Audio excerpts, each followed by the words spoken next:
Good evening, and welcome to the Camera Artist Guild Thursday Critique. I am your host, George DeLoache. I'm a portrait artist and photographer's coach coming to you from Los Angeles, California. Now I'm going to swing around here and get into the image critique as we go. We've got the first image, and the first image is by Anthony Robertson. Robertson. Boy, I should know your name by now, Anthony. Thank you. Sorry, brother. I didn't mean to mess you up like that. I got my mic cable all cornered up here and I can't get around it. There we go. Okay. This is an excellent image. I really like it. Let me click off my palettes. There. Whoops. Here we go. Click off my palettes there for a little bit and give you a good look. You have a really distinctive style. I've watched it evolve, and I really like what you're doing. You've got the main point of interest here, the kiss on the 1/3 compositional line. I might adjust that hand a little bit so it's not so flat turned to the camera, because we don't want the back of the hand turned directly at the camera if you can keep from it. But that's a minor point. Now, this is obviously a combination of artificial light and available light, and you've done a very good job of that. You're using a softbox of some sort off camera right, and it's illuminating the people. The one thing that I would try to do, if you can get away with it, is bring in a second light source. And this second light source is going to have to be very, very light. You are not going to put a lot of energy behind it at all, because you only want to raise these shadow values right here in the center. You don't want to obliterate them. You don't want to make the faces the same as here. You want to keep a very nice ratio between shadows and highlights, but you just want to open this area up here just a little bit. So this is where a snoot comes in. If you can run a snoot on a small light source, bring that just off camera over here, camera left, point that snoot right in this general area, drop it down to where it's only maybe 1/3 of a stop above whatever you're getting right here, if that much, even less than that if you can lower it. Most strobes run on 1/10 of stops, so you could even drop it down to 2/10 of a stop rather than 3/10. But somewhere in there, just a little bit, just to open up this area right in here so you can see the kiss. And that would just take it right on up to the next level. But it is outstanding and very saleable. Your style is quite noticeable, and I will put Camera Artist Guild photographers up against other photographers any day in the world. We have an organization of excellent photographers, and you're always growing. And I'm so thrilled to be part of that growth. Okay, let's go. Next image, Al Cabrera. Very good, Al. Al, you always do some great stuff. Your composition is strong,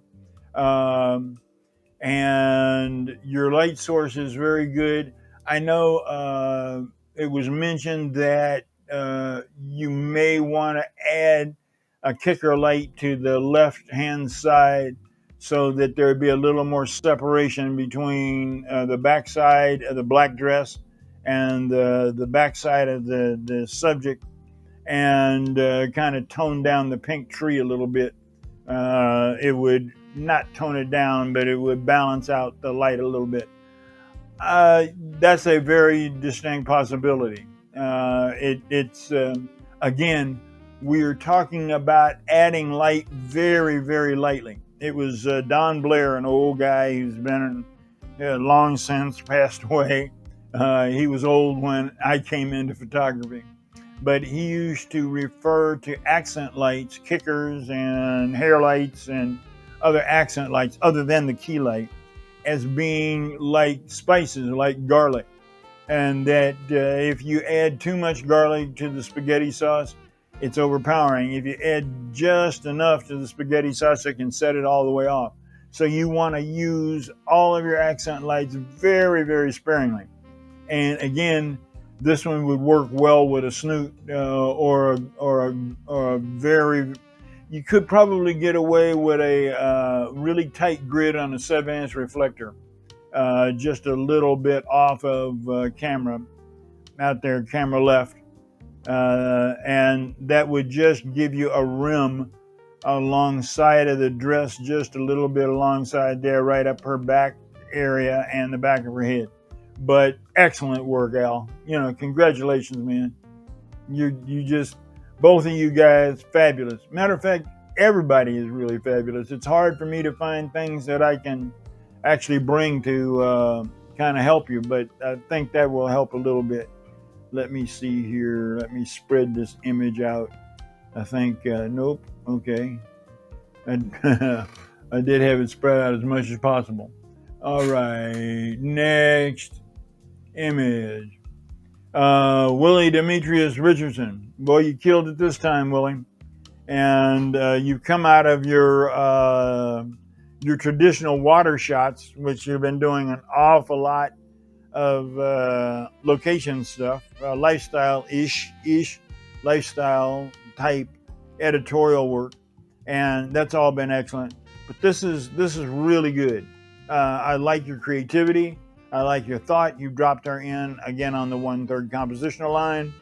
You may refine her leg pose just a little. Bring the toe a little closer to the other leg over here.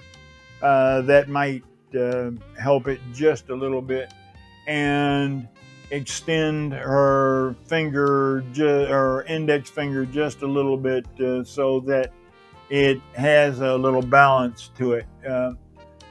I am picking at nits, man. I am nitpicking. This is really excellent.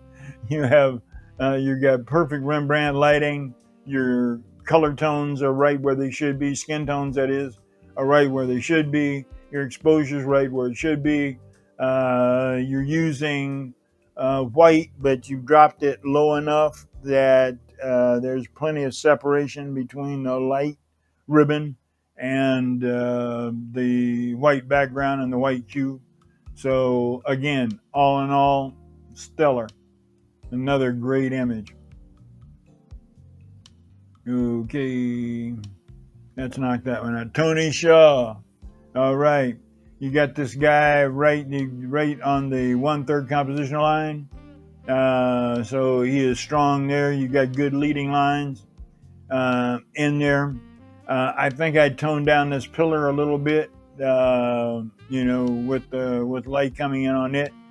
And, I wonder, just wondering, if you went to a grid and caused this area over here and this area over here, camera left and camera right, you just knock the light off of it and focus the light more on just the subject, and then you can keep the blue gel that you got back here.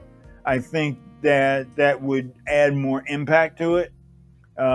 Still, it's a nice photograph. The guy's well posed, well composed, but as was pointed out in Al's stuff, there's a lot of different things that draw your attention, and you want to focus your attention right on this guy here.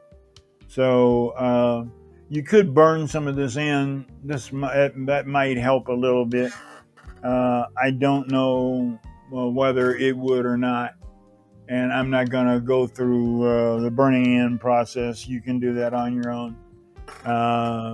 Sometimes it doesn't work too swell, but just something to think about. You know what you're doing.